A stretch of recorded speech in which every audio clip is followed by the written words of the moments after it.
আসসালামু আলাইকুম। আজকে আমরা দেখব ভ্যান ডার ওয়ালসের যে সমীকরণগুলো রয়েছে এই সমীকরণে যে ধ্রুবকগুলো রয়েছে এ এবং বি এগুলো কোথা থেকে আসলো এবং এদেরকে কিভাবে আনা হলো এটা সম্পর্কে একটু জানবো। দেখেন, এটা হচ্ছে ভ্যান ডার ওয়ালসের সমীকরণ বা বাস্তব গ্যাসের সমীকরণও আমরা বলে থাকি। আর এটা হচ্ছে আদর্শ গ্যাসের সমীকরণ। আদর্শ গ্যাসের সমীকরণটা আমরা কোথা থেকে পাই?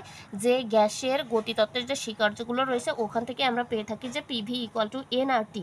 কিন্তু সেই ক্ষেত্রে আমরা পি ব্যবহার করছিলাম, আর এখানে পি প্লাস এন স্কোয়ার বা ভি স্কোয়ার কেন ব্যবহার করছি এটা সম্পর্কে আমরা জানবো। দেখেন, আমরা যখন আদর্শ গ্যাসের গতীয় সমীকরণ বা স্বীকার্য সম্পর্কে পড়ছিলাম তখন আমরা ওখানে একটা স্বীকার্য পড়ছিলাম যে গ্যাসের অণুগুলোর ভিতরে কোনো রকম আকর্ষণ বা বিকর্ষণ বল নেই, অর্থাৎ আন্তঃআণবিক আকর্ষণ বল নেই। সেই ক্ষেত্রে আমাদের শুধুমাত্র পি হচ্ছিল। আর আমরা যে বাস্তব গ্যাসের সমীকরণটা পড়ছি তখন আমরা বলছি যে অনুসমের ভিতরে কি থাকছে? আন্তঃআণবিক আকর্ষণ বলটা থাকছে। সেটা কিভাবে? দেখেন, গ্যাসের স্বীকার্য যখন পড়ছিলাম তখন আমরা পড়ছিলাম অণুগুলো কি ইতস্তরভাবে গ্যাসাধারের ভিতরে, এটা যদি গ্যাসাধার হয় এটা ছোটাছুটি করবে এবং অনবরত এই যে গ্যাসাধারের যে দেয়ালগুলো থাকবে এতে কি করবে? ধাক্কা খাবে। আর এই বাস্তব গ্যাসের ক্ষেত্রে আমরা বলছি এই অণুগুলোর ভিতরে কি থাকবে? আন্তঃআণবিক আকর্ষণ বল থাকবে। অর্থাৎ দেখেন, যদি এই অণুটা খেয়াল করেন, এই অণুটা যদি আমার এই গ্যাসাধারের দেয়ালে ধাক্কা মারতে চায় তখন এই অণু কি আন্তঃআণবিক আকর্ষণের কারণে এ ওকে মানে টেনে ধরবে, এ ওকে টেনে ধরবে, এ ওকে টেনে ধরবে, এ ওকে টেনে ধরবে। তখন এখানে কি হচ্ছে?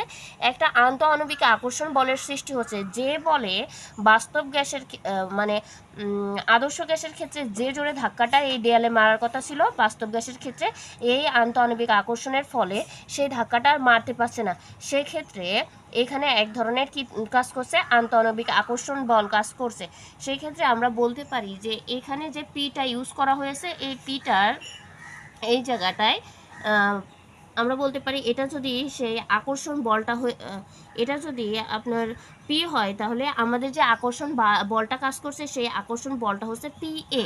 তাহলে এই পি এটা কোথা থেকে আসছে? হ্যাঁ, কিভাবে আসছে?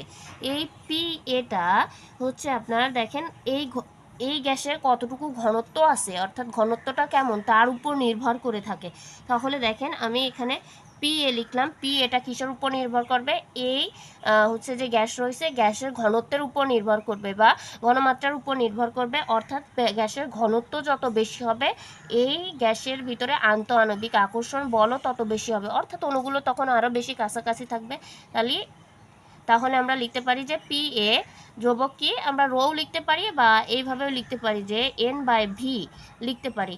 এন বাই ভি লিখতে গেলে বা রো স্কোয়ার বা এন বাই ভি স্কোয়ার কেন লিখি? দেখেন, অণুগুলো তো মনে করেন একা ধাক্কা খাইতে পারে না, কমপক্ষে দুইটা অণু লাগে যে ধাক্কা খাওয়ার জন্য। এই জন্য আমরা সহজভাবে বলতে গেলে এখানে স্কোয়ার দিয়ে থাকি।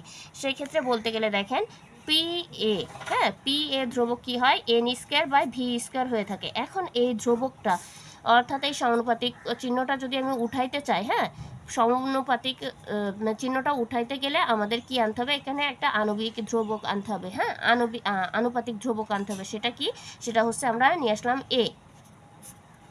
তাহলে দেখেন এখানে যেটা, অর্থাৎ পি প্লাস এখানে যে আকর্ষণ বলটা কাজ করছিল আকর্ষণ বলটা হচ্ছে এটা, অর্থাৎ এই পি এটা। ঠিক আছে, তাহলে আমরা এখানে পি এর জায়গায় কি লিখতে পারি? P plus A N square by V square. ঠিক আছে, এখন আমরা বলছি এটা কি? এ হচ্ছে এখানে কি একটা আনুপাতিক ধ্রুবক বা এখানে যে অণুগুলোর মধ্যে যে আকর্ষণটা রয়েছে এই আকর্ষণের মাত্রাটা নির্ণয় করে কে? এই এ। আশা করি এখানকার এই এটা কি আপনারা বুঝতে পারছেন। ঠিক আছে, তাহলে এমন ভিডিও পাওয়ার জন্য অবশ্যই আমার পেজটা ফলো করবেন। আসসালামু আলাইকুম।